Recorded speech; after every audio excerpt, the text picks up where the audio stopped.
Por isso que eu sou um dos pregadores da contramão. Está gravando? Ainda bem. Eu sou um dos pregadores da contramão que digo sempre e insisto e provo biblicamente. Provo biblicamente que Jesus, e muito menos ainda Deus, não quer ninguém em relacionamento abusivo de forma alguma. Porque quando há traição, desliga primeiro no céu. Por quê? Porque a parte traída não está vendo, mas o céu, ninguém esconde nada dele. Ah, não! Vai orar que vai dar jeito. É mesmo? Se eu quero um café, se eu não pedir Leandro ou Yolanda para ir lá pegar para mim, tu acha que o copo de café vai vir de lá flutuando e parar aqui na minha mão? Não, é ação. Eu que tenho que fazer. Por isso que pessoas quando tomam atitudes erradas, tá vendo? Se tu tá vendo que é problema. Nabucodonosor, é a estátua, tá? A estátua vai cair. A estátua é você é o rei, você que fez Babilônia aí, tá bom. Ele recebeu a informação que a estátua ia cair. Se sabia que ia cair, para que constrói?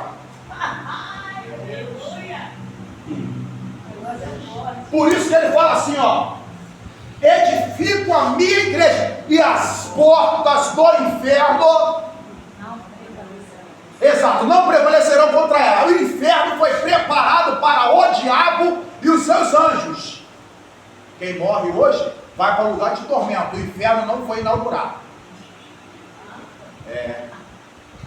Quem morre hoje sem Jesus vai para o lugar de tormento.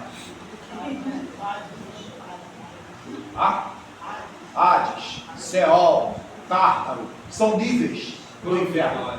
São níveis do inferno. E nisso aí tem um quadro chamado Inferno de Dante.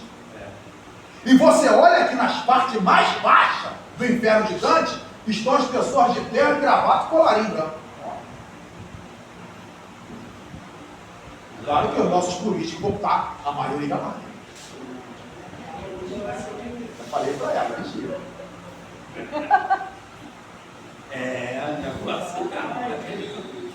Tu olha quando o homem desenhou aquele quadro, a época que foi, e que hoje ainda fala. Então, é a verdade. Nós não podemos nada contra a verdade, a não ser a favor da verdade. Então, quando Jesus chega, ele está na maior contramão. Aqui, ó. Jesus Cristo não é nome. Não é o nome de Jesus. Esse é o título de confissão de fé da igreja apostólica. Isso aqui fala de quem se firma com base nos apóstolos. E por isso aparece 531 vezes no Novo Testamento. Tudo bem? Você vai ver que lá em Atos dos Apóstolos tem ele mais o mágico. Ele é chamado de Bar Jesus. Isso significa Bar, é o que eu falei agora? Bar Jonas, filho de Jonas. Então se é Bar Jesus, ele está querendo ser chamado de quê? Filho de? Olha a distorção. Tu imagina na época, ele mais o mágico, que fazia aquelas coisas, aqueles truques todinho, e aí disseram a ele, ele falou assim, olha só, hein? Preste bastante atenção, nada contra os dons ministeriais e aos dons espirituais, nada contra, até porque, preste bastante atenção, Jesus, ele vai aos altos céus, leva cativo o cativeiro e dá dons aos homens, não é só a igreja não, e homens é no significado humano. E quando fala humano, fala de macho, fala de fêmea. Fala de fêmea, fala de macho. Então os dons são distribuídos aos homens. Tem alguma coisa? Não, está gravando, não deve falar, mas pode. Aí, ele mais o mágico está dizendo assim, eu também posso fazer parte do ministério, por causa dos truques que ele fazia. O que é que os apóstolos responderam para ele? Olha só, você está cheio de engano. Está cheio das astúcias, cheio das sagacidades. Por isso que nós, pastor, missionário, bispo, pastora, por isso que nós, missionário, temos que ter o discernimento de espírito. Isso aqui, você precisa fazer força para isso não. É só pedir para Deus para te revelar a verdade. Aí Deus não falou nada. Se Deus não falar nada, fica com a desconfiança. Porque é mais fácil você crer que aquilo não faz parte da realidade íntegra, porque o que faz parte da realidade íntegra de Deus testifica na igreja.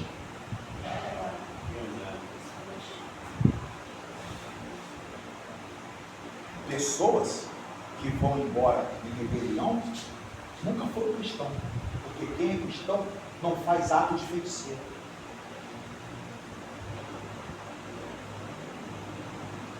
Uma vez, quando eu era professor de luta, o professor que eu administrei levou todos os equipamentos também dos alunos.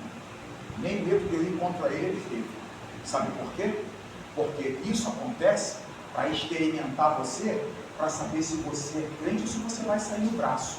Sabe o que eu fiz? Como eu não presto, liguei para ele e falei: rapaz, já que tu levou os alunos, fica com os equipamentos também. Comprei, tá? Eu comprei. Aí quando foi agora, ele precisou da autenticação no documento. Eu falei: abre o áudio do WhatsApp aí. Eu falei: pode falar com o mestre aí, que o grande mestre Higino, grande mestre, que eu sim coloquei a graduação em você, e isso foi feito por mim mesmo. O homem entregou o certificado de faixa preta para ele com base no áudio que eu mandei. Verdade nunca vai compactuar com a mentira. Aleluia. Oi? Unção, isto é, esfregar, derramar óleo de oliva sobre alguém. E era assim um sinal público de ser escolhido por Deus para a função do rei. Ninguém vê Jesus ser ungido. Alguém vê? Ele quando chega, ele é ungido por alguém? Não. Né? Muito bem. Agora, Jesus é lindo, gente. Ele é terrível. Sabe por quê? A Carla fala para mim fazer isso, vai ficar no vídeo, vai ficar feio. Você vai ver Jesus convidado para um jantar na casa do fariseu.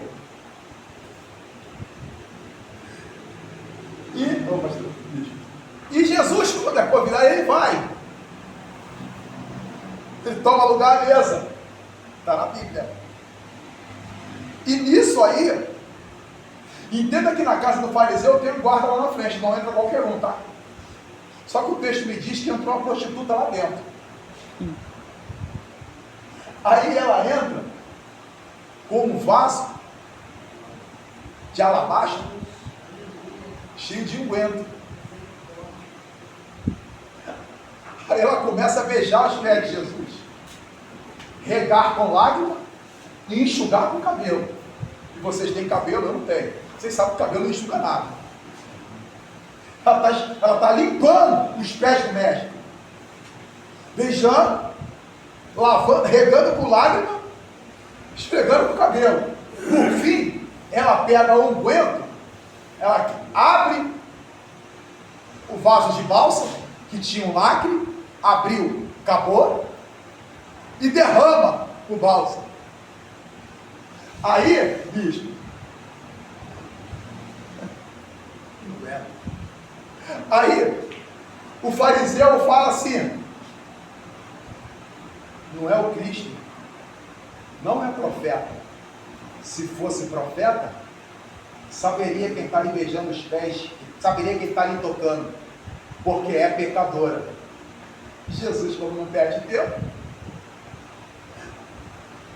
ele fala assim: Simão, o nome do fariseu é Simão. Simão, entrei na tua casa, tu não me deu água,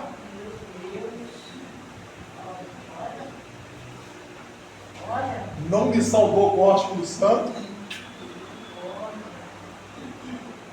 e nem me ungiu com óleo. Essa daqui, desde a hora que eu cheguei, não para de beijar meus pés, regar com lágrima, enxugar com o cabelo, e ainda derramou o bálsamo. Agora vamos lá. Janeiro e fevereiro foram 2 acréscimos de meses que foram colocados, bicho. Então, um mês, o ano tinha 10 meses. Então, o vaso de alabastro custava 300 denário. Isso vai falar de 10 meses, um ano, só o vaso. O alabastro, mais 300. Se o fariseu fosse gastar com a água, seria 15 centavos denário, quase nada. Se ele fosse saudar o apóstolo santo, que ele saudava e se limpava novamente, seria mais 15 centavos denário, por causa da água. E para ele ungir com óleo, que ele ia usar mais um pouquinho de óleo, seria mais 15 centavos denário. Jesus está falando para ele assim, ó, que ela gastou aqui agora, tu não gastou nada. Porque vou lhe fazer uma pergunta. Simão, fariseu, faça, mestre. Mestre, fariseu, conhecedor da lei. Certo, Senhor, tinha 2 devedores. Um devia 50 denários, o outro devia 500. Ele chamou os dois e perdoou ambos. Quem amou mais? O que devia 50 denários ou o que devia 500 denários? Aí Simão vai dizer assim, ó, suponho, porque essa galera que julga é assim, tá? Suponho. Não, você falou isso aí. Não, eu suponho. Você falou isso aí. Não, não foi bem assim, não. Não foi isso que eu quis dizer. A pessoa fala, mas tá exposta. Aí quando tu chama pro confronto, não foi bem isso. A pessoa entendeu errado. Aí quando chama a pessoa, bota de frente e fala assim, não falei assim não. Você que entendeu errado. Suponho. Aí Simão tá assim, ó, suponho, aquele é quem devia mais. Aí Jesus fala assim, ó, exatamente. Porque a quem devia mais, e foi perdoado, muito amou. Por isso que essa mulher aqui, ela muito ama. Vai, porque os teus pecados estão perdoados. Só que o detalhe você não viu, eu vou ter que deixar explícito para você. Se na casa do Simão, fariseu, tem um guarda na porta, por que a prostituta acessou? Porque ela tem acesso livre.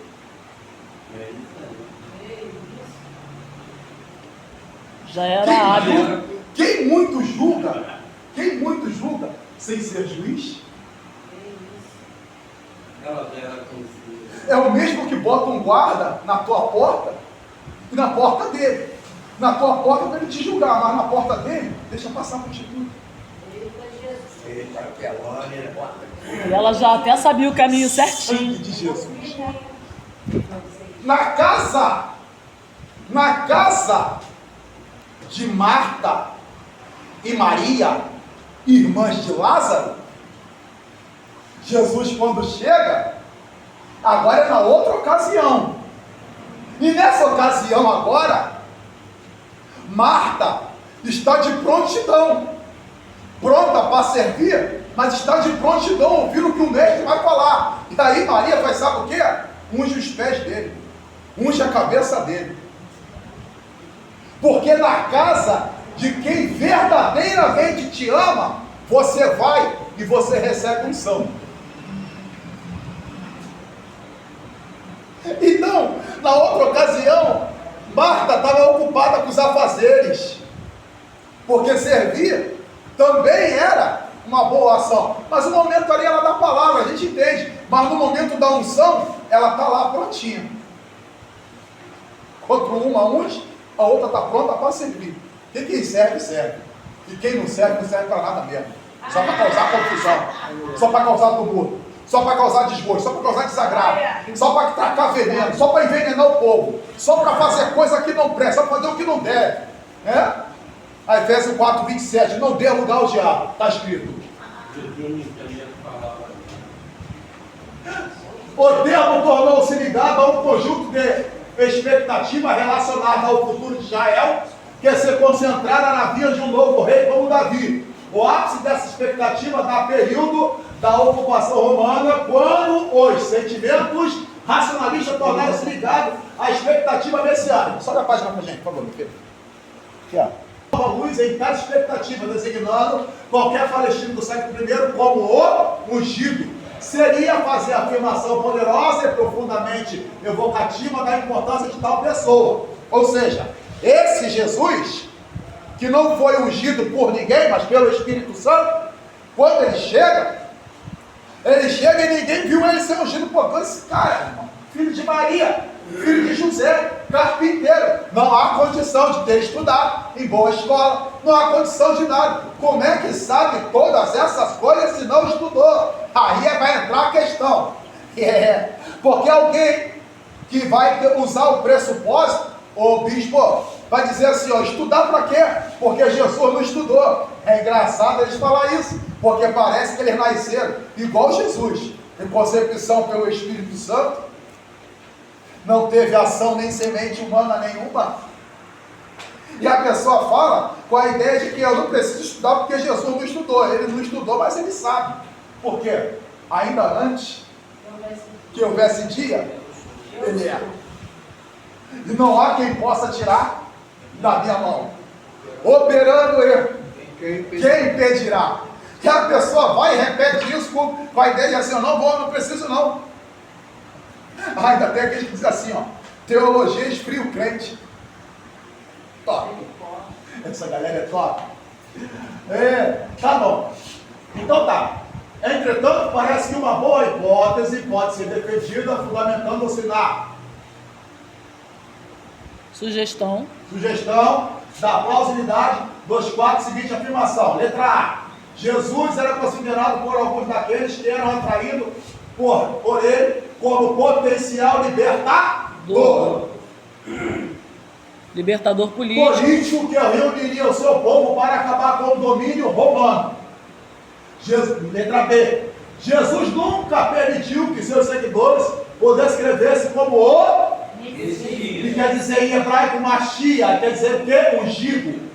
Algo que posteriormente veio a ser conhecido como o segredo messiânico. Aí está aqui o teólogo citando. Se Jesus considerava a si mesmo como Messias, isso não se revestia de um caráter político como aquele que era associado aos zelotes e a outros discípulos fortemente nacionalistas. Letra D. Lê para mim aí alguém. A expectativa contemporânea era de um Messias vitorioso. O fato de que Jesus sofrera estava seriamente em desacordo com essa expectativa.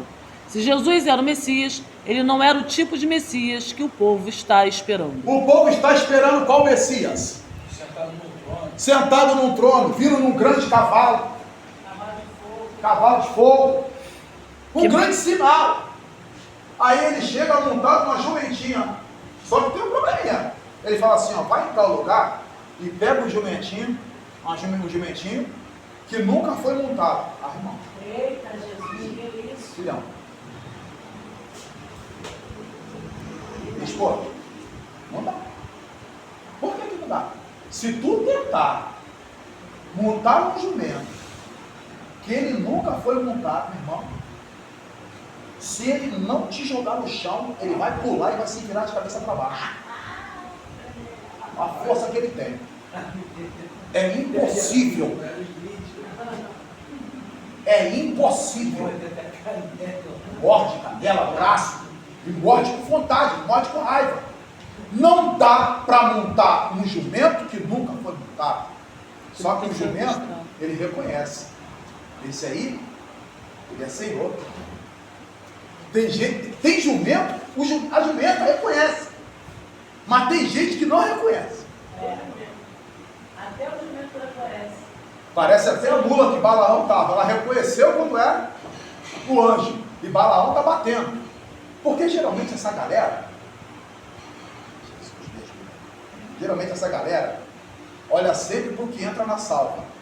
Porque ele, na verdade, não quer ficar de frente na igreja. Ele quer o que tem na salva. Quem quer o que tem na salva, vai olhar e desobedecer. Fala você, cara. Fala você que é melhor. Você é mais legal. Abstenho da oportunidade.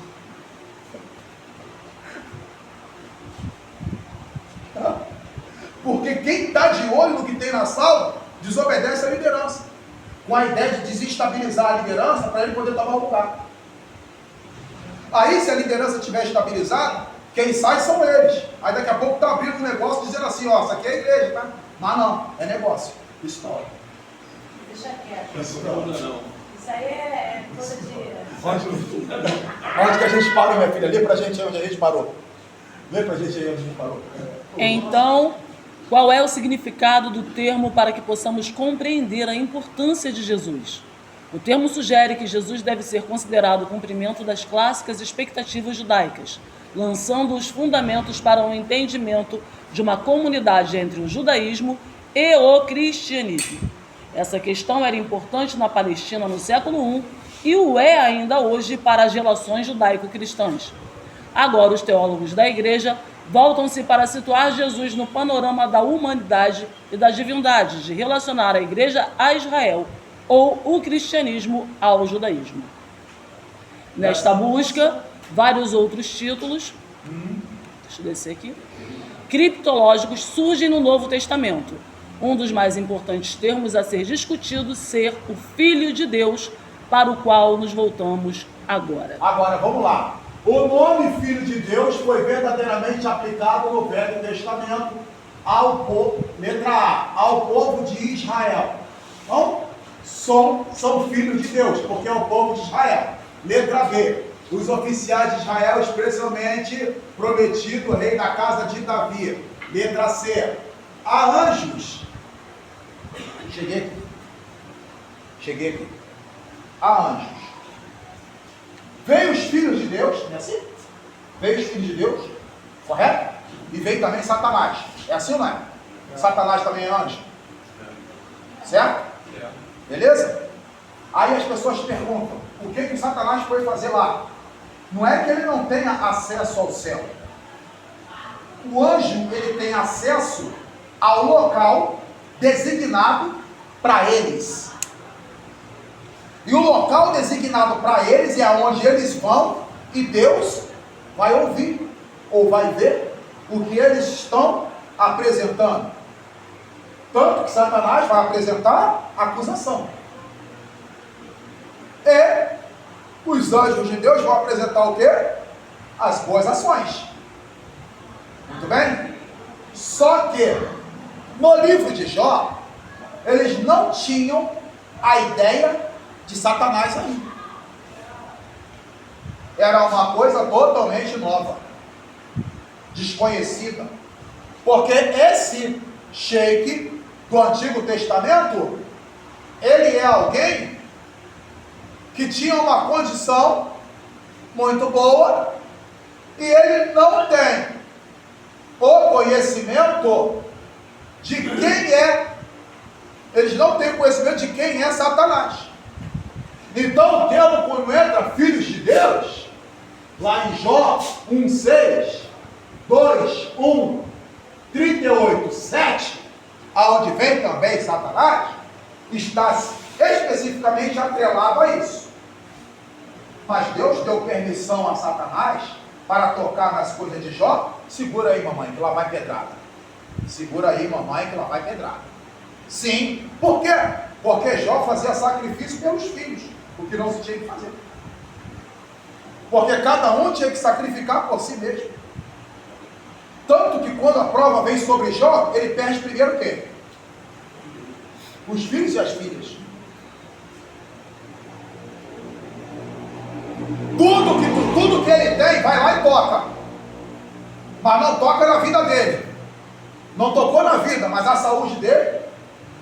Aqui, ó. O que aconteceu com o Jó foi isso aqui. Isso aqui, ó. A lepra, o nível da lepra, foi tão alto que caiu a cartilagem. Então, bispo, se cair a cartilagem, só o Orifício. o orifício auditivo não vai te permitir ouvir. Se cair a cartilagem, vai cair o cabelo, a sobrancelha e o cílio. Sabe o que isso vai dizer? Vai cegar.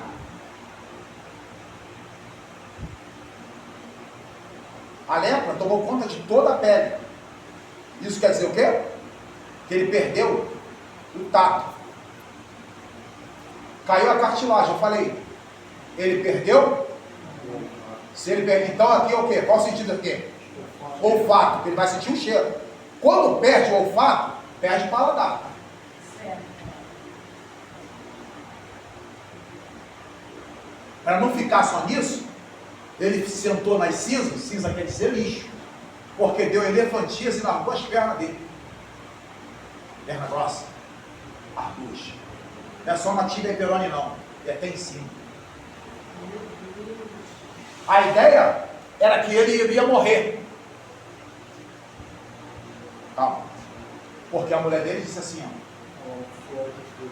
Está escrito isso, não está escrito isso? Está escrito o quê? Amaldiçoou? Não está escrito isso? Agora, cá para nós. Cá para nós. Amaldiçoa e abençoa só troca uma letra. B e o M. É isso? Beleza? Beleza? Você acha que a mulher dele realmente disse isso?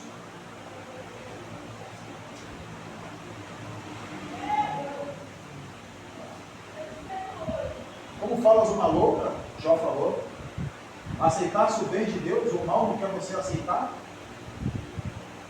Ele está falando isso não por causa do abençoa. Está escrito amaldiçoa. O que é isso? Aparato hebraico crítico. Porque ela também sabia que o Deus era o abençoador. Ele está falando para ela assim, ó, como diz uma louca, porque ele falou assim, ó, morre. Porque ela falou assim, ó, morre. Porque o estado dele era de morte. Tanto que vai chegar no 42, bem sei eu, que tudo pode, nenhum dos teus planos pode se frustrar. Eu conhecia de ouvir falar. Agora o amigo de Jó, que falaram que não deveria e Deus tirou com vocês, oferece sacrifício para Jó, porque na condição dele ele oferecia para ele, para os filhos, inclusive para os amigos. Agora vocês que são amigos, está vendo ele restituído, e ele não precisa oferecer sacrifício para vocês, que a parte dele já foi feita. Ofereçam vocês aí. E os amigos dele tiveram que oferecer sacrifício aí. A gente não conhece o diabo. Foi mal. Desculpa aí. A gente não conhece o diabo. Primeiro que a gente conhecesse essa fala, tinha que estar lotado. Se conhecesse a Jesus, essa Nós temos ideia, já ia chegar aí. Nós temos a ideia de quem é o inimigo. Temos ideia. Só que a ideia que a gente tem de quem é o inimigo, a gente tem a mesma ideia de saber quem é Deus. Só que a gente ainda não despertou a ideia de quem é Deus em nossa vida, para que esse poder emane, flua, pastor, verta. Esclarecimento. Isso tudo que o senhor acabou de relatar vai confirmar quando a Bíblia existe a salvação individual. Outra coisa, Jó oferecia sacrifício pelos filhos, por teimosia ou ignorância. Porque no 42, no capítulo 42, vai dizer que eu ouvia falar, mas não conhecia. Esclareça. por quê? Os filhos dele faziam o quê? Festas. Com o quê? Com a herança pertencente ao pai, e que foi Deus que deu. Vou oferecer, porque se porventura ele tiver pecado, nas festas, nos banquetes, isso aqui vai fazer o perdão. A ação vai acontecer. Quer ver uma coisa? Você quer ver uma coisa? Você quer ver uma coisa? Você quer ver uma coisa? Isso aqui foi numa batalha espiritual, eu fui com ela, mas era só para meninas. Aí eu não podia entrar. Pensei até em me disfarçar. Mas não achei uma roupa adequada. Descontraído. Aí antes de nós sair, a gente falou assim pro bonito, o bebê. Bebê, tá benzão na fita, hein? Ganhou um iPhone, tá top, hein? Fica ligado pra Satanás não te arrebentar, hein? Tomar esse iPhone seu. Tá bom, tá tranquilo. Tá bom, vambora, partindo. Teve batalha espiritual, foi renovado, um monte de coisa aconteceu boa. Passou um dia, aí no outro ficamos lá, que é na casa do nosso afilhado de casamento. No domingo eu ia pregar. Domingo, quando eu acabei de pregar, e fomos para casa do afilhado, que a churrasqueira acendeu, o bonito manda uma foto. Toyota prata. Só que eles são espertos, a gente não. Quem faz filho esperto, só eles. A gente não é esperto, é só eles que são espertos. Aí ele mandou a foto com visualização única. Eu falei, peraí. Aí não, parada aí. Quando eu abri a foto, eu fui bater a foto da foto. Ele estava com o olho igual um pirata.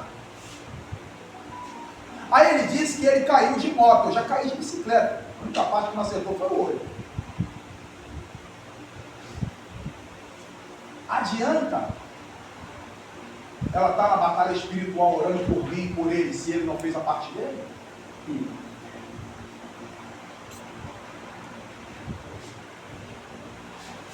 Beleza? Beleza? Qual é a saída então, pastor? Pensei que vocês iam perguntar. Qual é a saída então? Ensina a palavra da verdade. Sim. No caminho, ao chegar, ao deitar, ao dormir, ao acordar, ao levantar. Fala. Reiterando a pergunta do nosso pastor Jorge, é por ignorância, tá? Ou por teimosia? Por astúcia. Eu ia chegar nisso também. Nem por ignorância, Por conveniência. nem por teimosia, mas por astúcia. Esquecendo-se sequer de que Deuteronômio 10, 17. Deus não toma culpado por inocente, não inocenta culpado e não aceita suborno. E se eu tentar oferecer sacrifício para minha filha, já falei para ela, se morrer, você vai para o inferno, aonde o fogo não apaga e o bicho não acaba. Falei para ela. E você acha que eu ofereço sacrifício por ela? Bonitona, grandona, tira onda, viaja, trabalha, é formada. Deixa eu falar. É a parte dela. Já falei, tem que aceitar Jesus. Nós podemos falar que é por isso que hoje temos gerações tão inclinadas ao erro, porque os pais, nós os pais, de maneira geral, estamos sempre também inclinados a tentar corrigir, camuflar ou resolver os erros dos nossos filhos. Por exemplo, Também é verdade.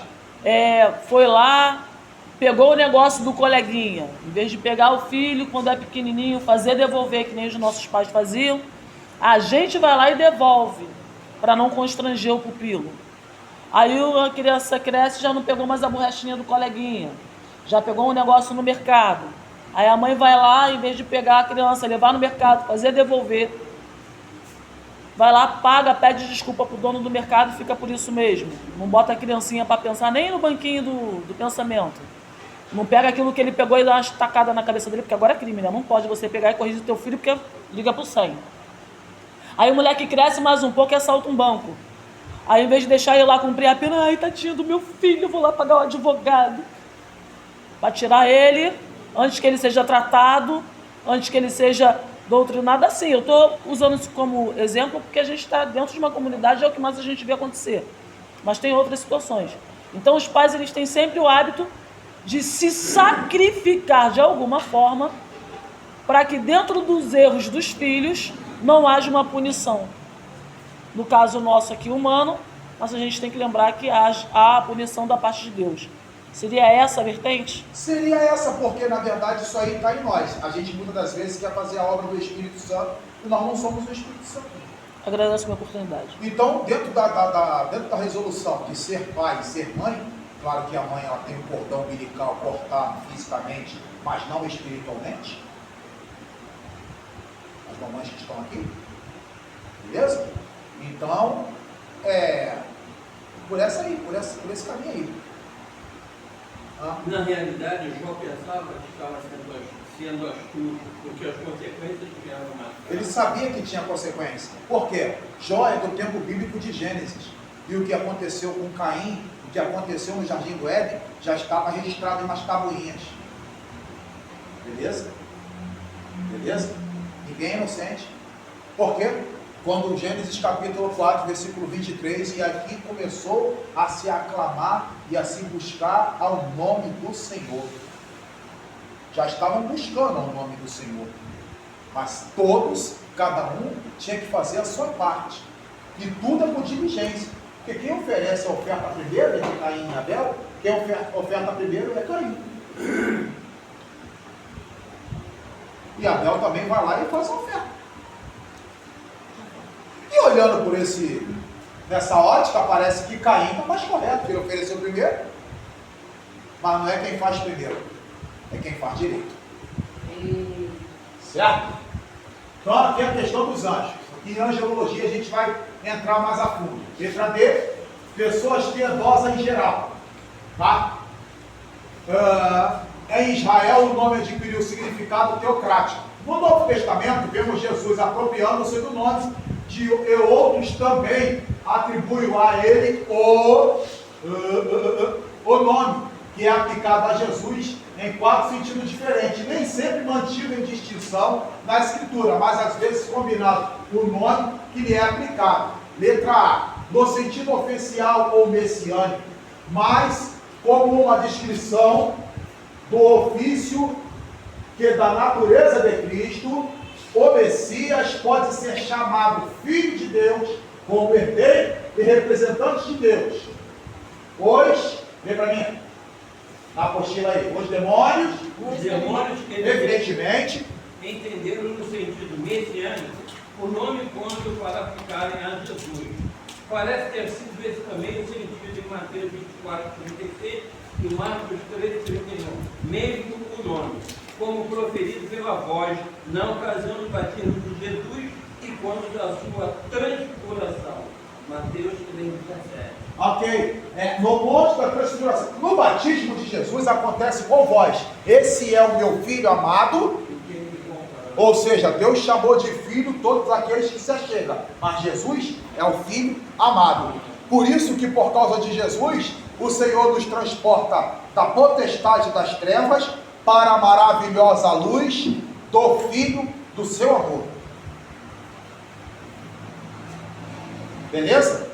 Potestade das trevas para a maravilhosa luz do Filho do seu amor. Gente, tem ideia dessa plenitude, dessa magnitude? A potestade está olhando e dizendo assim: eu não posso fazer nada com ele, porque foi transportado da treva para a maravilhosa luz do Filho do seu amor. O que eu queria fazer era uma tragédia, era uma desgraça, queria fazer sofrer, queria escravizar, queria colocar no cárcere, queria colocar no vício, na bebida, jogado na balada, queria colocar ele de viver uma vida deplorável, mas eu não posso, porque foi transportado da treva para a maravilhosa luz. Maravilhosa luz. Isso fala de uma iluminação completa, bicho, sem sombra, sem deixar sombra. É totalmente iluminado. Por isso que o crente, quando ele não quer confronto contigo, o crente ruim, ele não quer confronto contigo, ele te olha e vira a cara. Porque quem está em treva não pode encarar a luz. Por quê? Vai ficar mais cego do que já é. Avisei. Cadê? Onde a gente parou, Jorge? Pode ser interpretado deste modo, é isso? Continua? Mas Continuando? Pode? B, no sentido trinitário. Às vezes, o nome é utilizado para indicar a divindade essencial de Cristo. Como tal, ele indica uma filiação pré-existente, que transcende absolutamente a vida humana de Cristo e sua vocação oficial como o Messias. Acham-se exemplos deste uso em Mateus 11, 27, 14, 28 ao 33 e 16 e 16. E paralelas 21, 33 ao 46. E paralelas 21, 44 ao 46. 26, 63 e paralelas. Em alguns desses casos, a ideia de filiação messiânica também entra mais ou menos. Vemos a filiação ontológica e a filiação messiânica entrelaçadas também em várias passagens joaninas, nas quais Jesus dá a entender claramente que ele é o Filho de Deus, conquanto não use o nome como em 6, 69, 8, 16, 18, 23 e 10, 15, 30, 14, 20, etc. nas epístolas. Cristo é designado muitas vezes como Filho de Deus no sentido metafísico, Romanos 1, 3, e muitas outras passagens. Na teologia modernista, é comum negar-se a filiação metafísica de Cristo. Continuando. C, no sentido natalício. Cristo é também chamado Filho de Deus, em virtude do seu nascimento sobrenatural. O nome é assim aplicado a ele na bem conhecida passagem do Evangelho segundo Lucas, na qual a origem da sua natureza humana é atribuída à direita e sobrenatural, é atribuída à direta e sobrenatural paternidade de Deus, a saber, o doutor Lucas 1,35. Vós vê indicações desse sentido do nome também. Ok. No sentido natalício ou no sentido natalino, Natal significa nascimento. Legal? Aí vamos comemorar então em 25 de dezembro. Beleza? Sabemos que isso é meramente comércio. Beleza? E agora quando chega em abril? Páscoa. Páscoa. Esse então seria a data do nascimento com as suas proximidades ali. Ok? Então esse seria qual mês? Lá em Israel, Nissan ou Abib, entre um e o outro. Posso estar errado, depois a gente confere, não há problema. Tá? Então, uma coisa é o comércio, para você ver que nem todo lugar esse comércio tem essa evidência, porque, meu bispo, o lugar que mais se gasta com bebida, é mais com bebida, tá? É no Brasil. Em outros países, não é assim. Tudo bem? Em outros países não se crê também em Cristo, então isso também não se comemora. Mas a questão da intrínseca verdadeira é, tanto que é comércio, que vende bastante bebida, e também comida, não vou também desfazer, né? Isso é verdadeiro, mas só que agora, na íntegra daquilo que é, colocam de ovo de Páscoa. Se Páscoa é churrasco, por que no dia da Páscoa não pode comer carne, se o próprio Cristo manda assar o cabrito? A cultura católica que ficou o quê? Entranhada. Beleza? Foi. No sentido ético-religioso, é isso? Isso. É nesse sentido que o nome Filhos de Deus é aplicado aos crentes no Novo Testamento. É possível que tenhamos o exemplo da aplicação do nome Filho de Deus a Jesus. Nesse sentido ético-religioso, em Mateus capítulo 17, versículo 24 ao 27. Isso depende da questão sobre se Pedro é aí apresentado também como isento do imposto no templo. É interessante, mas não posso falar isso agora. É especialmente nesse sentido que a teologia modernista atribuiu o nome a Jesus. Ela entende que a filiação de Jesus é unicamente uma filiação ético-religiosa, um tanto elevada, é certo, mas não essencialmente diferente da dos discípulos. As tradições semitas seguem o ritual egípcio de consagração ao rei. Contudo, diferente do conceito egípcio, o rei se tornava o filho de Deus, adotado no ato da entronização. Aí está as referências, né?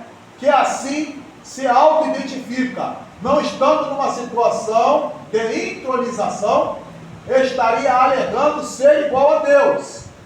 Somente o rei poderia reivindicar tal título, sendo o legítimo representante da deidade, o regente da vontade plena de Deus, nos moldes davídicos. Atenção aqui uma coisa: os faraós, os príncipes, filhos dos faraós, eles se consideravam deuses. Você repara uma coisa, olha a essência de ter que se estudar textos extra-bíblicos, meu bicho. Você vai ver que Joquebede coloca Moisés num cesto de junco betumado e coloca a margem do rio.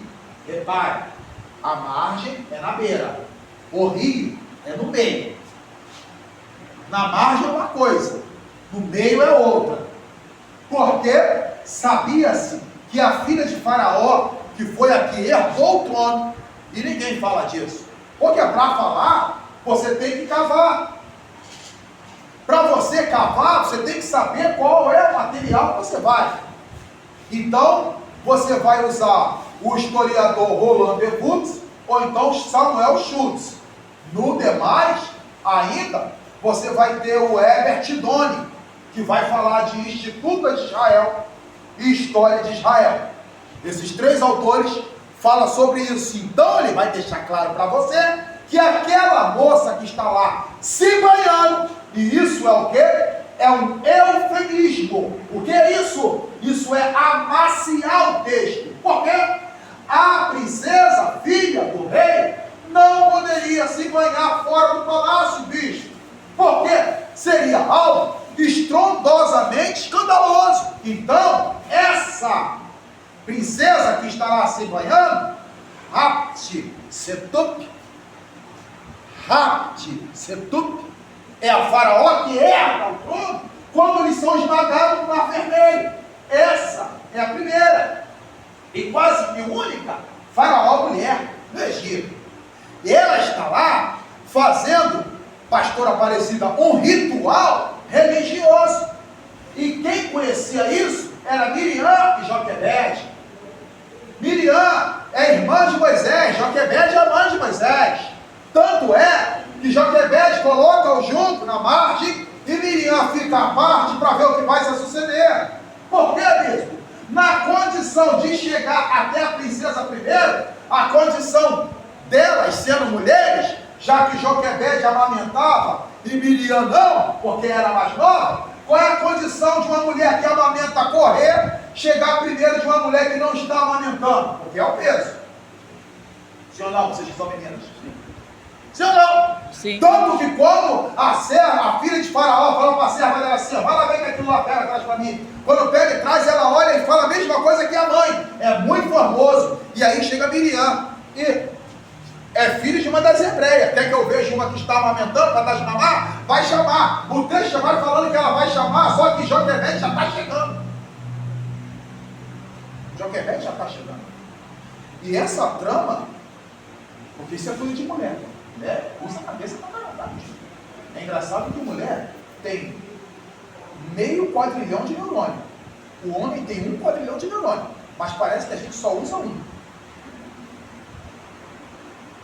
Isso foi um elogio, tá? É. Mas ninguém entendeu. Vamos agradecer, porque ele não quebra esses galhos, não. Ninguém entendeu. Entendeu sim? Eu quero que você vê a trama. Coloca no junto. Eu fico à parte para ver.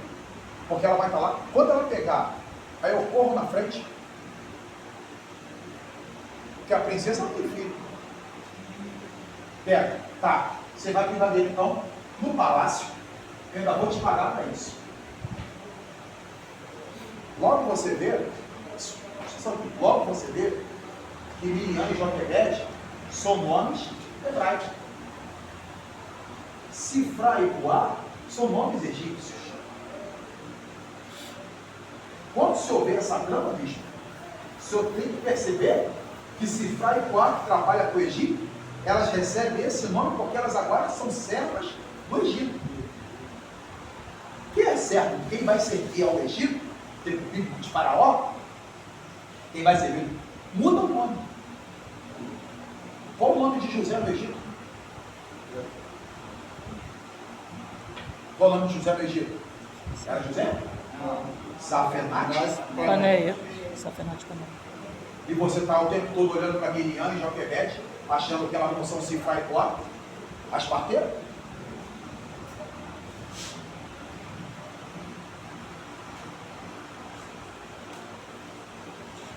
Quem ia tramar isso? Eu falei que quando fosse Faraó, vocês tinham que eliminar. Faraó mandou chamar Sifra e Puá. Que esse é o nome egípcio. E olha que isso aqui é gramática, tá? Vem comigo na gramática.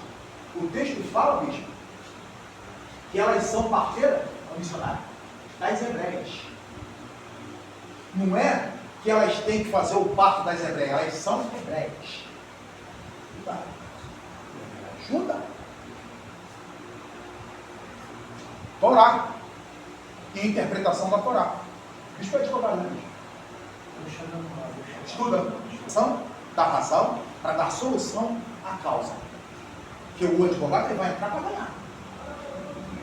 Ou o advogado ele vai entender, só como sabe, ó, essa causa não tem jeito não, tá? Você vai se arrebentar. Tu se quebrou, tá? Tu no mínimo vai ficar preso aí 10 anos, mas depois de 10 anos a gente consegue tirar. Outra coisa, já faz o Pix, tá? 20 mil. Só para a gente ajudar, daqui até lá. quem não pode Se Frai Poá, Ai, Poá. Miriam Joquebede. Ah, tá gravado. Carla gravou. Carla não presta. Tudo ela grava. Aula. E existe aqueles que falam assim, é mole, se a causa ganha. Gente, abre aqui, ó. Filho do homem, título oriundo da figura de Daniel, capítulo 7, versículo 13. Abre aqui, ó. Daniel 7, 13. Olha, você não vai saltar essa aí na pregação, não, que Miriam e Joquebede se vai pro ar, porque o povo que só vai pro culto e não lê nem Bíblia, quando mesmo você fala de Torá. Vai desviar 4, 5 da igreja ao mesmo tempo. Vai desviar 4 ou 5 ao mesmo tempo. Aqui, ó. Vamos lá. Daniel 7,13, o que está aí? E eu continuava contemplando minhas visões noturnas, visão noturna. quando vi que alguém semelhante a um ser humano vinha nas nuvens do céu. E ele se deslocou em direção ao ancião, bem idoso, e foi conduzido à sua presença. Quem foi que deu essa Bíblia para ele? Eu. Por que você deu logo essa? Ah, não. De novo. Vem de novo. Estava olhando nas minhas visões da noite. Eis que vinha nas nuvens do céu, um como o filho do homem, e dirigiu-se ao ancião de dias, e fizeram chegar até ele. Daniel 7,13. Aqui, bicho. Ancião de dias. Dicionário. Ancião de dias. Ancião de dias. Sabe isso aqui? Sabe isso aqui? Quando Maria chega lá no sepulcro, bom dia, anjo. Tranquilo? Na paz? Para onde levaram o teu senhor? E está o anjo sentado. Né? Sentado, olhando. Para onde levaram o teu senhor? Para onde levaram o teu senhor? Não está aqui, ressuscitou. Aí, o texto vai falar assim, ó, o jardineiro. Na Bíblia dele vai estar o homem da horta. Deixa eu escutar. O jardineiro fala assim, ó, Maria, o texto diz que ela, sendo mãe, reconheceu a voz do mestre. Por quê, mestre? Porque esse Jesus agora que ressuscita, oh meu Deus, Eita. não é aquele que aparenta 30 e poucos anos.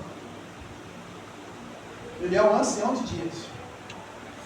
Pai da eternidade, príncipe da paz.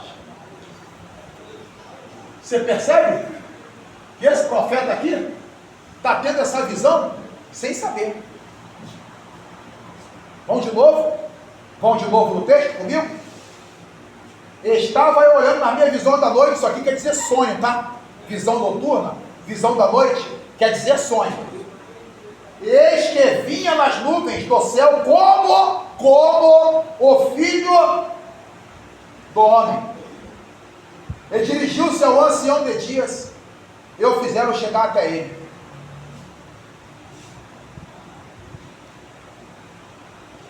Sim? Tá? Por isso que Maria não reconhece. Aí fala assim, Maria, Rabone, que quer dizer mestre dos mestres. Isso. Vai e avisa aos teus irmãos. Repara a sua vista. Repara a sua vista. Que agora ela está recebendo uma informação no jardim. Jesus está querendo dizer assim, ó, lá no jardim, Eva levou a informação errada. Vai lá nos teus irmãos e dá a informação certa agora. Ele está consertando o que deu errado no jardim do Éden.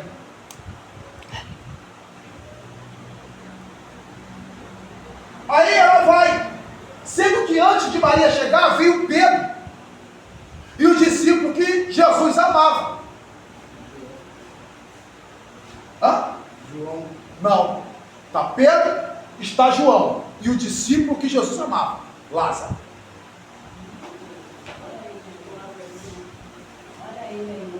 Se está Pedro, está João e o discípulo que Jesus amava Lázaro.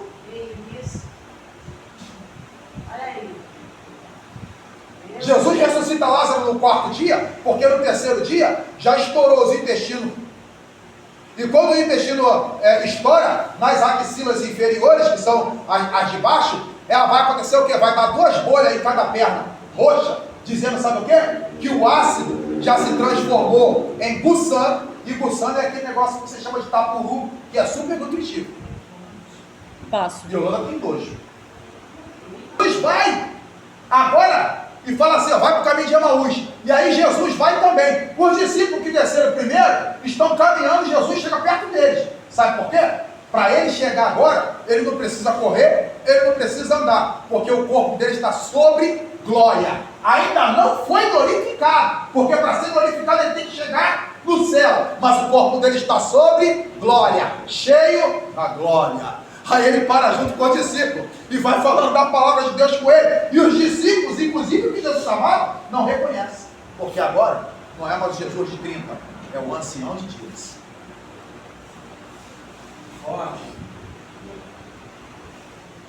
Eu estou só aqui, tá? Eu posso pegar outros textos aqui de Daniel. Por quê? Por que Daniel faz isso? Porque Daniel apresenta o Cristo histórico e escatológico. Só que ele fala que apareceu um varão que é semelhante ao Filho do Homem. Quem é? Gabriel. Como tu sabe? Porque é o mesmo que aparece depois, com os olhos como chama de fogo, os pés como de latão reluzente, os cintos de ouro, e Daniel cai o quê? Enfermo. Aí ele levanta Daniel e fortalece ele. Por isso que está enfermo. Porque só a aparência derruba. Oh, aleluia! Só a aparência derruba. Missionário. Misericórdia.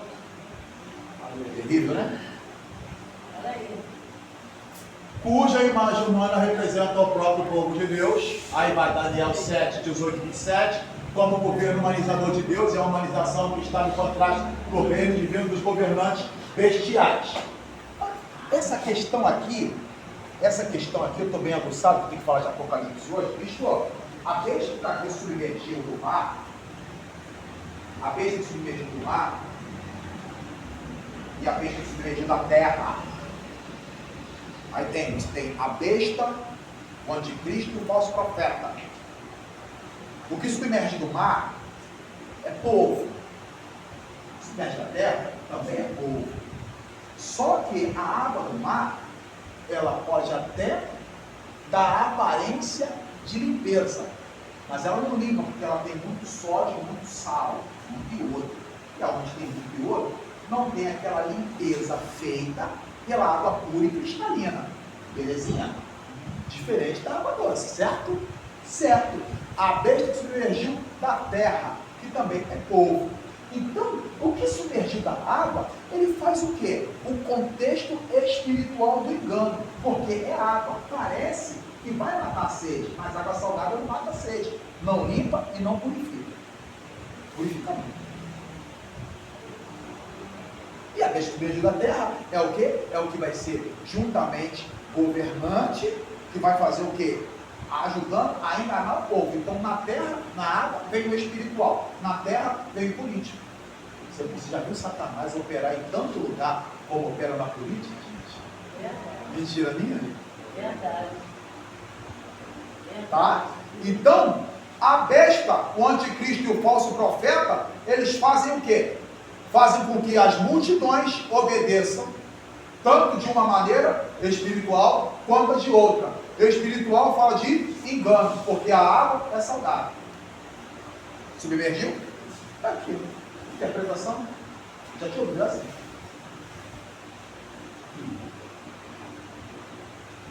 Mas gente, está escrito lá que a água submergiu do mar. O problema é que a gente fica às vezes focado nessas séries, nessas coisas aí, que aparece monstro, cospe fogo.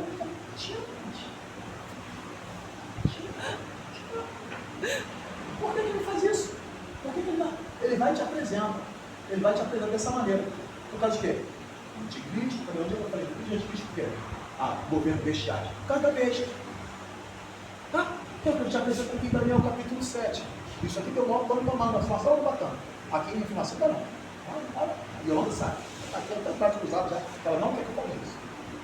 Tá? E é o mesmo messianismo evocado por Jesus. Tá? Ações, humanizadoras, voltada para o próximo. O representante desse reino humanizador não se esquiva de passar pelos mesmos sofrimentos do seu povo para fazer a vontade de Deus. Daniel capítulo 7, 25 a 27. Você sabe que a sua fidelidade o levará à glorificação. Repara só uma coisa. Repara bem uma coisa. Em Apocalipse vai dizer que tem um cavaleiro que vem num cavalo branco e ele vem com um arco. Bispo, um arco sem flecha não é guerra. E o texto diz que ele vem vencendo e para vencer. Mas o texto não diz que ele é vencedor. Quando Jerônimo, que a gente aprendeu lá na bibliologia, quando Jerônimo, que ele cria a Bíblia, o quê? Qual Bíblia que ele cria? Vulgata ou Septuaginta? Vulgata, Septuaginta dos 70.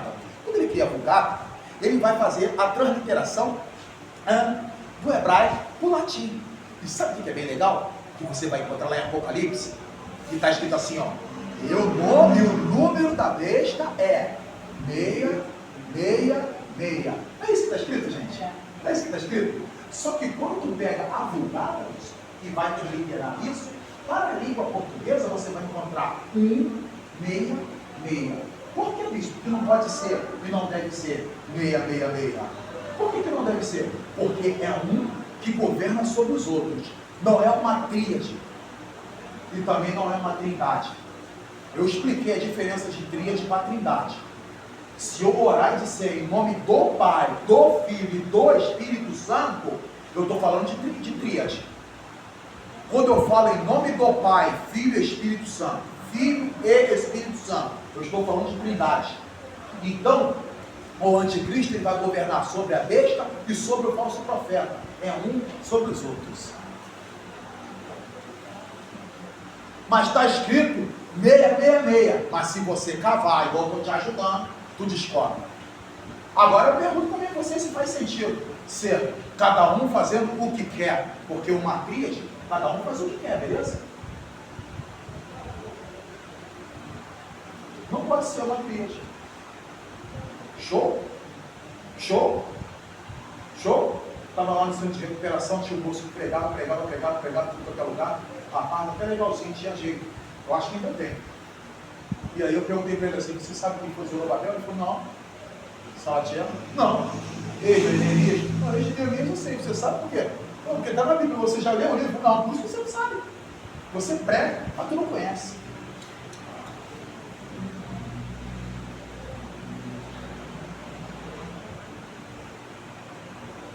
Se eu chego aqui e não tenho conteúdo para falar com vocês fora da apostila, se fosse só mecânico, você ia ficar assim, não, gente. E nem essa dor aqui, nem essa dor aí. E a vida já chega no cara.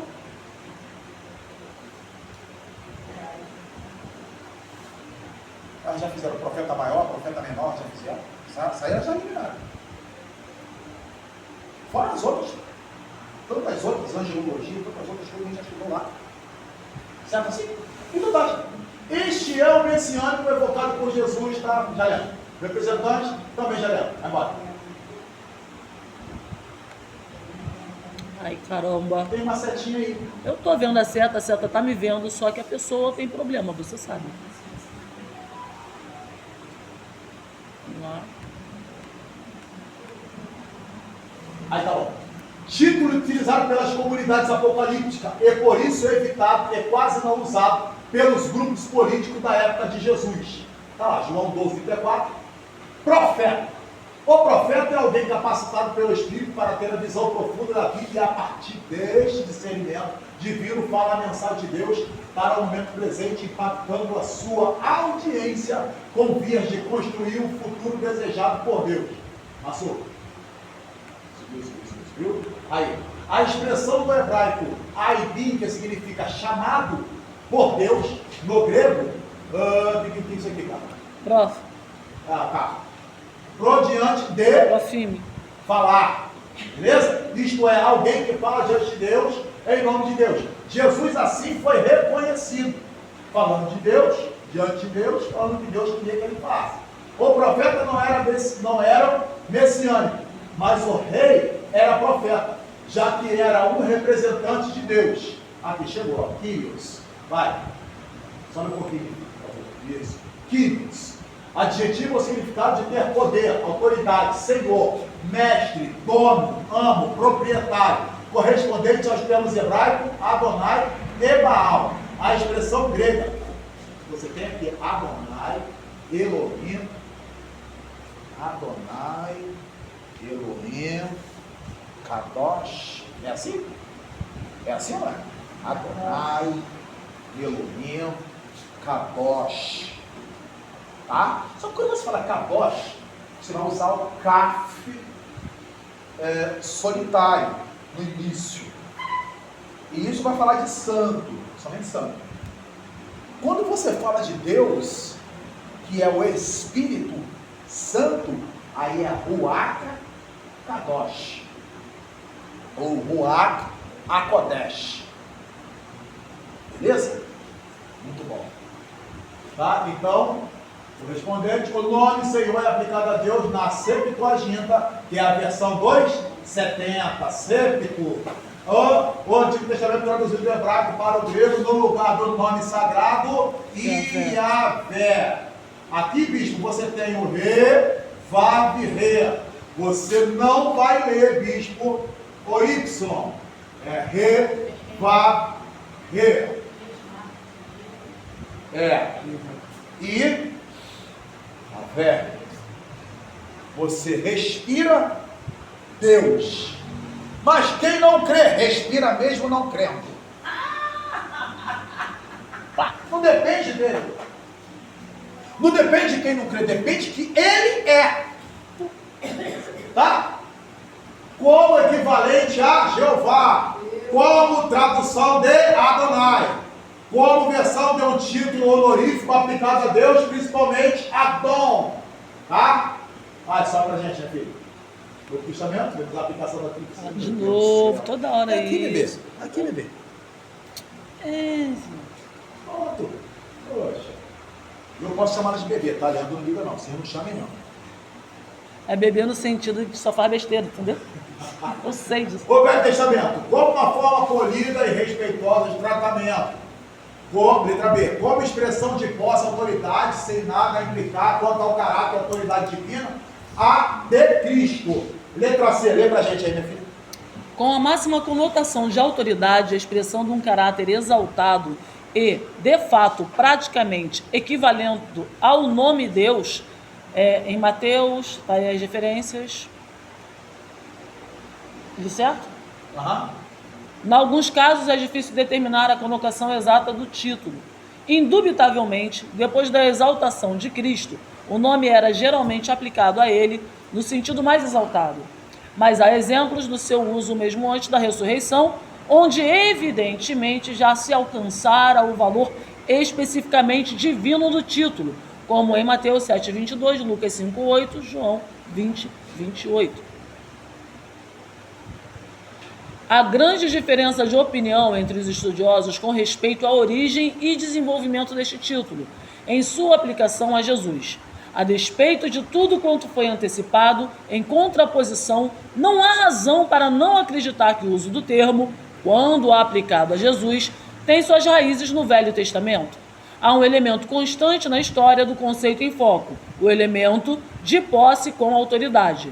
As epístolas de Paulo sugerem a ideia adicional de que se trata de uma autoridade e posse com base em direitos antecedentemente adquiridos. É duvidoso se este elemento já está presente nos evangelhos. O próprio Cristo assumiu o título como verificado em Mateus 7,21, 22, 41 a 45, Marcos 5,19, Lucas 19,31, João 13,13. O uso sugere associação com o Antigo Testamento. Legal, página 10 agora. Este propósito não ficou claro aos discípulos, senão depois da ressurreição e da consequentemente revelação da deidade a esse respeito. João 20, 28, Atos 2, 36, 47 e 4, 29 e 30. É um título de confissão de fé da igreja sobre o reconhecimento da soberania de Jesus. Tá, ictis. Não aparece no Novo Testamento. A palavra grega ik significa peixe, que foi usada como código do cristianismo primitivo. é um acróstico da confissão de fé da igreja. Sobe um pouquinho só. Aqui então você tem o I, que é Jesus, que é Jesus. O X, que vai fazer o papel de C, tá? É Christos, isso aqui é grego, tá? O Q, que vai fazer o papel de T, que é Theos, é Deus. O U, que vai fazer o som de H, que é o Ios, que é filhos. E o S, que vai fazer o papel de Sote, que é de soteriologia, que é Salvador. Beleza? Legal? Esse símbolo aqui do peixe, no cristianismo antigo usado, por causa da perseguição. Se eu quisesse falar contigo, bispo, então eu vinha aqui, desenhava um peixe e ia. Porque eu já te olhei e já sabe. Tu vem agora e vê que é um peixe, já desmancha o desenho e vai para a gente falar do que? Da palavra, que não estava ainda redigida, não estava escrita. Mateus não está esperando que vai virar livro. Nem Marcos, nem Lucas. Nenhum deles estão esperando que vai virar livro. Eles estavam apenas registrando, porque não tinha cartão de memória, HD, SSD, nada dessas coisas. Legal? Beleza? Continuando. Jesus conhece os títulos cristológicos. Contudo, Jesus conhece os títulos cristológicos. Contudo, ele não provém de nenhum grupo ou tendência determinada do judaísmo. Ele as conhece e envolve-se com seus questionamentos, mas não se deixa dominar por nenhuma delas. Ele não é nenhum homem da ordem, nem do revolucionário político com grande liberdade passar por cima dos esquemas. O único partidarismo que ele pratica de modo muito engajado é a sua defesa das pessoas desprezadas, débeis, sem oportunidades e pecadoras. O que caracteriza o messianismo de Jesus é a sua humanização e projeto de inclusão. As coisas sagradas, legal, muito bem, isso está aqui. Quando a gente aprende que está em quatro paredes, quando a gente aprende que está em quatro paredes, é religiosidade. E a gente entende que para sair da religiosidade a gente tem que buscar quem está do lado de fora e ainda não chegou. E isso dá trabalho. Por quê? Porque se eu trago alguém para dentro, eu tenho o quê? Que cuidar. E o cuidar dá o quê? Trabalho. Porque eu tenho que me indispor do meu tempo, da minha casa, da minha vida, para cuidar, para que a pessoa possa se estruturar, se estabelecer. Isso é chamado de consolidar. Se a gente andar pelo Fumacê e perguntar, já conhece Jesus? Todo mundo já ouviu falar. Se a gente andar lá no bairro lá de vocês lá, todo mundo já ouviu falar. Não, teu bairro, seu bairro, meu bairro, todo mundo já ouviu falar. Agora, quantos foram consolidados? Quantos foram acompanhados? E às vezes esse peso é colocado para o ministério. Ovelha gera ovelha, gente. Glória a Deus. Só que ovelha, ela é ovelha e se comporta como ovelha dentro do aprisco. Porque se eu vou resgatar alguém no deserto, eu vou como lobo. Porque lá já está cheio de lobo, eu vou ser só mais um. Mal sabe eles que a pele vai ser de lobo, mas o coração vai ser de ovelha. Aí o que a gente faz? Pega e traz. Aí a pessoa vem como lobo e permanece como lobo. Acaba fazendo o quê? Arrebatando a ovelha. Eu ia falar outra coisa, mas ela está gravando. Deixa eu falar. Deixa pra lá. Vou falar não, porque depois eu vou ficar brigando comigo. Pode falar isso. Tá falando isso. A tua cara. A pessoa é a natureza de Jesus Cristo. No início do cristianismo originário, não havia uma unanimidade quanto à natureza de Jesus. O docentista. Peraí. Que página é essa aqui? 10. Página 10. Passa pra gente. Oxe. Pode passar essa página aí. Esse quadro aqui pode esquecer também. Calma. Aí. Então, página 10, estudar em casa. Escreve lá no WhatsApp. Página 10, estudar em casa. Página 10, estudar em casa. Não vou te ensinar. Vou.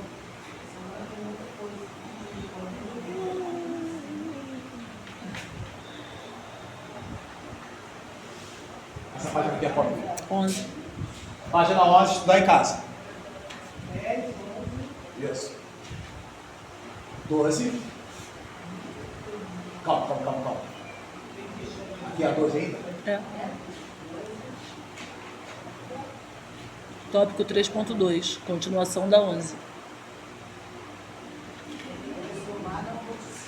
10, 11 e 12, tá bom, vai, passa a luz pra gente.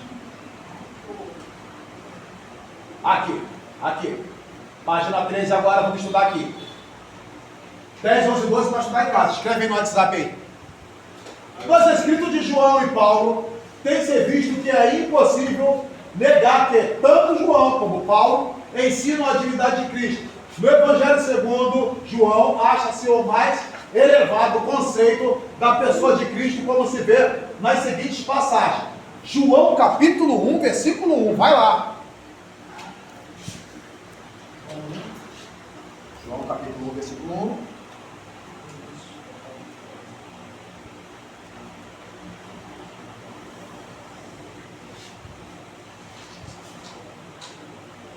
No princípio era a palavra, e a palavra estava com Deus, e a palavra era Deus. Versículo 3, 2, 3, 4, 5. E ele, a palavra, estava no princípio com Deus. Todas as coisas foram feitas através dele. E ele, sem ele, nada do que existe teria sido feito. Isso está falando de quê? Da divindade. Cristo é o quê? Divino. Ele é o Criador de todas as coisas. A terra é criada para Ele, por Ele e por meio dEle, para que nós viéssemos a habitar aqui. Quando Deus cria Adão e fala assim, antes ele diz assim, ó, façamos o homem nossa imagem e semelhança. É Deus falando com Cristo. E a presença do Espírito Santo também já está, que pairava sobre a face do abismo. E abismo fala a face das águas. Porque os abismos mais profundos são debaixo da água. Tá? Então ele cria. E tudo que houve antes, bispo, o que é? Não era imagem e semelhança, mas foi criação. Mas se não era imagem e semelhança, era o quê? Os gigantes. Homo erectus, Homo sapiens, Australopithecus, homens pré-históricos, tá? Que era ensinado na escola, antigamente. Hoje não ensina mais, não. Hoje ficou o que Charles Darwin deixou. Que nem é dessa maneira que dizem por aí. Ele estava olhando a semelhança que tem do macaco com o homem. Então, antropóide, todos foram criados. Mas o que é imagem e semelhança fala de quê? Intelecto. Fala de racionalidade, entender o quê? Precisam buscar o espiritual. Se eu entrar nessa profundidade, que a gente vai sair desse tema aqui e vai para outro. Não posso fazer isso agora. Mas você está vendo o quê? A divindade de Cristo. Divindade fala de ser o quê? Ser Deus. Evangelho de João, capítulo 1, versículo 14, diz assim: E o verbo se fez carne e habitou entre nós, e vimos a sua glória como a glória do unigênito do Pai, cheio da graça e de verdade. E habitou entre nós, no grego, é bituim, no meio. E no meio não é o coração, bicho. O meio é aqui, onde chama de boca do estômago, chama de estômago, diafragma. O que você faz sempre diafragma? Certo? Certo? Pressão baixa. Primeira coisa que faz o meu diafragma é o quê? Fraquinho, você. É assim ou não é? Hã? Pelo jeito, ninguém aqui tem pressão baixa, nunca pressão nas alturas. Ela aqui, então, acho que nem pressão tem. Então, tá a divindade aqui. Tá a divindade aqui. Ó, presta atenção. Olha quantos textos você tem que vai falar da divindade de Cristo. Ô, pastor Aparecido, só aqui, ó, daqui até aqui, tu prega sobre Jesus como quase ninguém prega. Espera isso aí. Culto hoje não vai ter bate-palma, marcha, hoje não tem. Hoje é na palavra. Começa. João capítulo 1, versículo 1 ao 3. Agora versículo 14. Agora versículo 18. Já está aqui pertinho? Deus nunca foi visto por alguém.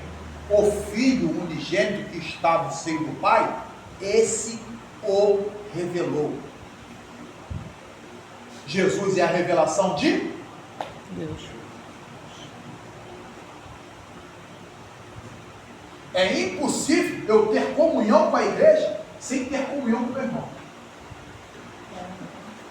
E tem gente que acha que é esperto, autossuficiente para experimentar do pão e do suco da uva e dizer que está em comunhão com Deus.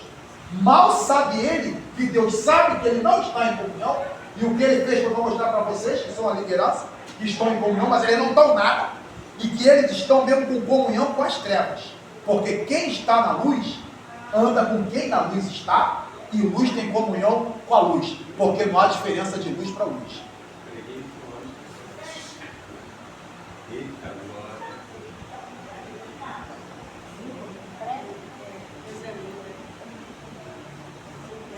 Certo? Sim? Beleza? A gente vai passar aqui, bispo, o missionário, pastor, missionário. Certo. Está na luz que manda com ele. A gente vai passar aqui, esse texto aqui, e vai ler ele normal, gente. Isso é normal, isso é natural. Agora, quando tu vem para a sala de aula, você transcendeu. Você transcendeu de um simples salvo, de alguém que é salvo para salvar, de alguém curado pela palavra para curar através da palavra. Você transcendeu. Você não é mais aquele que via e olhava o texto do mesmo jeito. São só 3 meses, hein? 3 meses? 2 meses. Semana que vem a gente vai fazer o café, tá? O café. Vai ser mais café do que outra coisa. A gente vai falar. Desculpa. Esquece isso. Tá, então tá. Cadê? Onde eu botou? Aqui. O conceito semelhante nas epístolas paulinas e nas epístolas aos hebreus. Aqui, ó. Escreve, anota isso aí. Anota isso aí. A única carta que casa com Levíticos,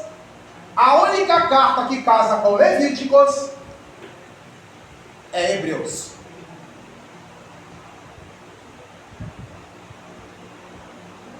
A única carta que casa com Levíticos é Hebreus.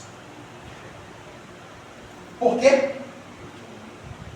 Em Hebreus, você vai ver que Jesus é sumo sacerdote segundo a ordem de Melquisedeque.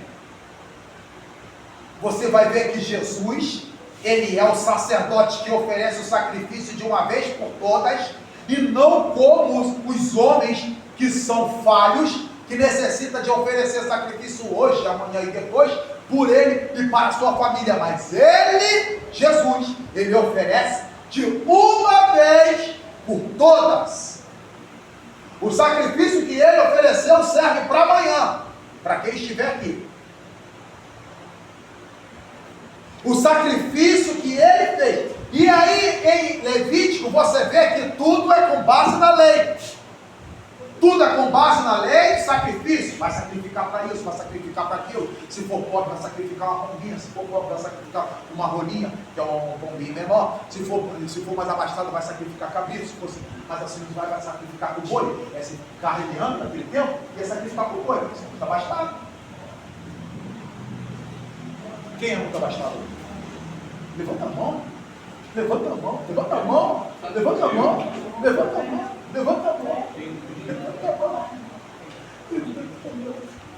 Ela não pensar que é só ela. Comendo pão aqui sem manteiga. As epístolas paulinas são tremendas, gente. Tremendo. Tremendo. Mas eu quero aqui, ó. Hebreus 1. Outra pessoa, faz favor, vai lá em Colossenses 2:9. Bispo, vai em Colossenses 2:9. Eu vou em Hebreus 1. Isso, meu Deus, vai lá. Ô, glória.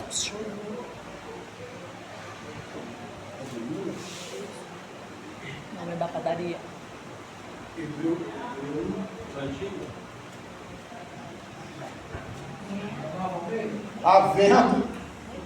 Havendo Deus, peraí, deixa eu ler Hebreus primeiro, Hebreus 1, do 1 ao 3.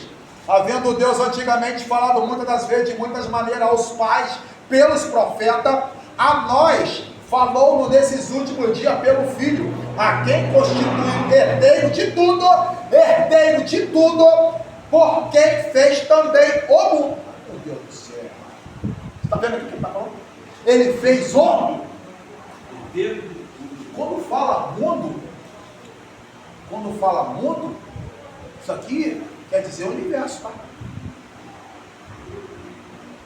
Nós estamos fadados a essa terra, bicho. Mas quantas outras terras podem existir? Por isso que seca-se a folha, e cai a flor.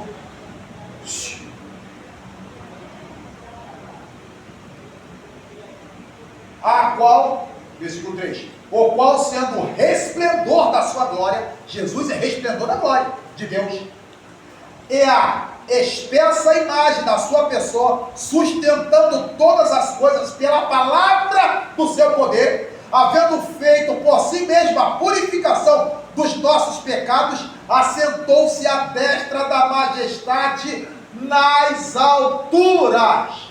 Vai, bicho. Pois em Cristo habita corporalmente toda a plenitude da divindade. Isso! Corporalmente toda a plenitude da divindade. Toda a plenitude da divindade. Rapaz! Todo o poder. Todo. E alguém questiona assim, mas se não há crença em reencarnação, por que Cristo, quando está no monte da transfiguração, aparece Moisés e Elias?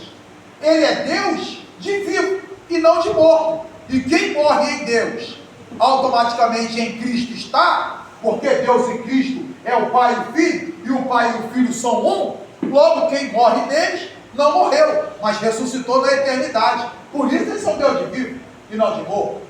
Ah, mas e a pitonisa que fez Samuel brotar da terra? Gente, desobediente. Quando consultam a pitonisa, eu ia falar outra coisa, mas vou falar pitonisa mesmo.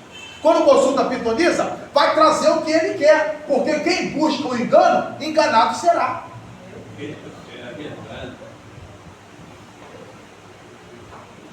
Fernanda ficou ali. Olha lá, cadê o Gêmeo está? Acabou, vamos embora. Os eruditos críticos procuram escapar da doutrina claramente ensinada nesses escritos de várias maneiras, como por exemplo negando a historicidade do Evangelho. Segundo João, a autenticidade de várias epístolas de Paulo. Lê, Carla, pra gente. Considerando as exposições de João, Paulo e Hebreus como interpretações infundadas no caso de João e Hebreus, especialmente sob a influência de seus conceitos judaicos pré-cristãos, ou atribuindo a Paulo um conceito inferior ao que se acha em João, a saber, os de Cristo como homem pré-existente e divino. Nos sinóticos, alguns sustentam que somente os sinóticos nos dão um retrato verdadeiro de Cristo. Eles, segundo se diz, retratam Jesus humano, o verdadeiro Jesus histórico, em contraste com a descrição idealizada do quarto evangelho. Mas é mais que evidente que o Cristo dos sinóticos é tão verdadeiramente divino quanto o Cristo de João. Esse sinótico quer dizer Mateus, Marcos e Lucas, que são o quê? Semelhantes. Beleza? Continuando. Do começo ao fim, ele sobressai como uma pessoa supernatural, como o Filho do Homem e como Filho de Deus. Seu caráter e suas obras justificam sua reivindicação. Notem-se particularmente as seguintes passagens. Mateus 5,17, 9 e 6, 11, de 1 a 6, 27, 14, 33, 16, 16, 17, 28, 18, 25, 31 a 46, Marcos 8:38 e outras passagens similares, bem como as passagens paralelas.